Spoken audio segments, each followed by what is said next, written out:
হাইকোর্টের অর্ডারে দোকানঘর ভাঙাকে কেন্দ্র করে বাগবিতণ্ডা দাসপুরের টালিভাটায়। ঘটনা পশ্চিম মেদিনীপুর জেলার দাসপুর 1 নম্বর ব্লকের পাঁচবেড়িয়া গ্রাম পঞ্চায়েত এলাকার টালিভাটা বাজারে প্রায় 20 বছরের অধিক অবৈধভাবে বাড়ি নির্মাণ করে চলছিল ব্যবসা বাণিজ্য। আইনতভাবে 2008 সালে সমস্ত বৈধ কাগজপত্র তথা চুক্তির মেয়াদ শেষ হয়ে গেলেও আর কোনোরূপভাবে আইনত কাগজপত্র রিনিউয়াল করা হয়নি। ফলে বেআইনিভাবেই চলছিল দীর্ঘদিন ধরে ব্যবসা। নির্দিষ্ট অভিযোগের ভিত্তিতে মামলা গড়ায় হাইকোর্টে এবং হাইকোর্টের নির্দেশ আজ পুলিশ প্রশাসনের পক্ষ থেকে অবৈধ প্রায় 17টি দোকানঘর ভেঙে ফেলা হলো। প্রাথমিকভাবে ওই বাজারে 3 জন দোকানদার পুনরায় মহকুমা শাসকের কাছে আবেদন করায় 7 দিন সময় দেওয়া হয়েছে।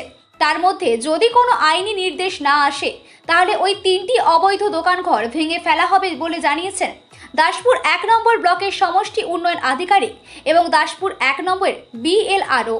ঘটনাস্থলে উপস্থিত ছিলেন দাসপুর থানার বিরসাল পুলিশ বাহিনী।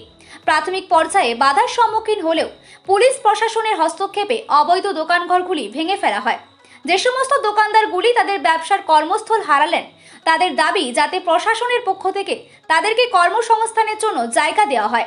ঘটনাস্থলে বিরসাল পুলিশ বাহিনী এবং প্রশাসনিক কর্মকর্তারা উপস্থিত ছিলেন। দাসপুর থেকে কৌশিক কাপড়ি রিপোর্ট, সত্যের সন্ধানে, সংবাদ প্রতিদিন লোকাল নিউজ। স্টে অর্ডার যদি দেখাতে পারেন আমি সেখানে ভাঙাভাঙির দিকে যাব না, কিন্তু স্টে অর্ডার যদি না থাকে তো আমি একটু প্রথমে বিএলআর সাহেবকে বলবো যে 136 নাম্বার আমার দাগ যেটা আছে আর কি, ওই দাগগুলো আমাদেরকে যদি আপনি একটু আইডেন্টিফাই করে দেন। তো বিএলআর সাহেবের যিনি প্রতিনিধি এসেছেন, কল্লোল বাবু এসেছেন, আমাদের এখানে আরআই সাহেব, আর বিএলআর সাহেব এক্ষুনি নামছেন। তো আমি একটু আরআই সাহেবকে বলবো যে আমাকে এই 136 নাম্বার ফ্লোরটা আমাকে যদি একটু আইডেন্টিফাই করে দেন।